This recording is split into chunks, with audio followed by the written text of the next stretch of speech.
Ndugu wanahabari, makanisa 6 ya Ufunuo na Uzima katika mkoa wa Mbeya pia yamefungwa. Hii ni kufuatia tamko la serikali kupitia msajili wa jumuiya za kiraia nchini la kufunga makanisa ya Ufufuo na Uzima na kwamba kutoendelea kufanya shughuli katika matawi yake yote yaliyopo nchini. Hivyo jeshi la polisi mkoa wa Mbeya baada ya kupokea maelekezo hayo tuliweza kufanya ufuatiliaji na kufikia tarehe 5 mwezi wa 6 mwaka 2025 jumla ya makanisa 6 ya Ufufuo na Uzima yaliweza kufungwa katika mkoa wetu wa Mbeya, na haya yalifungwa moja likiwa katika wilaya Mbalizi, wilaya ya polisi Mbalizi, mawili yakiwa katika wilaya Chunya, moja katika wilaya Mbeya na nyingine katika wilaya Mbarali. Kwa hiyo kufanya jumla na moja katika wilaya Kyela, tunafanya jumla ya makanisa 6 katika mkoa wetu. Lakini bado kufuatiliaji unaendelea kufanyika, na pindi tutakapobaini tutaweza kuhakikisha kuyafunga yote na kuweka ulinzi. Mpaka sasa hivi tumeweka ulinzi kuhakikisha kwamba hakuna shughuli zinazofanyika, na tumeshirikisha viongozi wa maeneo hayo ambako makanisa yamejengwa kuwataka wananchi na waumini kwa ujumla pamoja na viongozi wa dini wasifanye shughuli hii ya kuendesha shughuli za kidini katika makanisa haya. Wakati huo mahakama ya wilaya Chunya imemhukumu mtu mmoja ambaye anaitwa Obedi Abrahamu Mrugara miaka 36 kwa kosa la kumbaka mwanamke mwenye umri wa miaka 31. Mtuhumiwa amekamatwa na kufikishwa katika kituo cha polisi na hatimaye tarehe 27 mwezi wa 5 mwaka 2025 mbele ya Mheshimiwa James Mhanuzi, na kesi ikiongozwa na mwendesha mashtaka wa serikali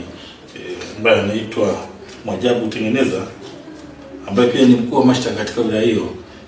Waliweza kufikia hatima ya kumtia hatiani mtuhumiwa huyu baada ya ushahidi uliotolewa kujitosheleza. Mahakama ya wilaya Chunya imemhukumu kifungo cha maisha jela mtu mmoja anaitwa Joachim Joseph Rutebo miaka 30,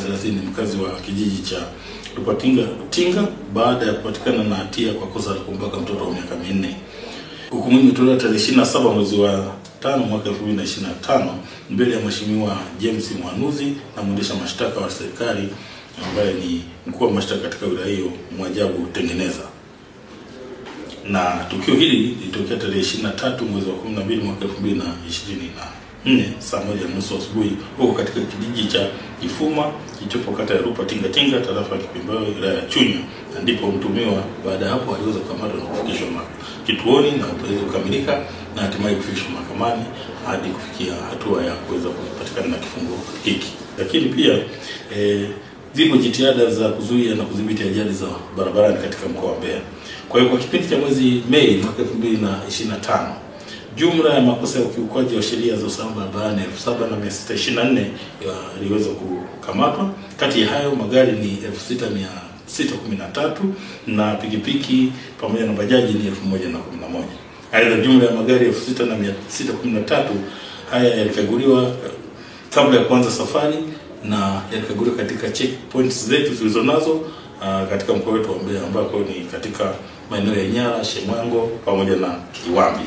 Pia jumla ya madereva wawili walifikishwa mahakamani kutokana na kukiuka sheria ya usalama barabarani kwa kuendesha vyombo vya moto kwa uzembe na kuhatarisha maisha ya watumiaji wengine wa barabara. Lakini pia madereva 8 hawa wamefungiwa leseni zao za udereva kutokana na makosa hatarishi, ikiwemo kusababisha ajali, mwendo kasi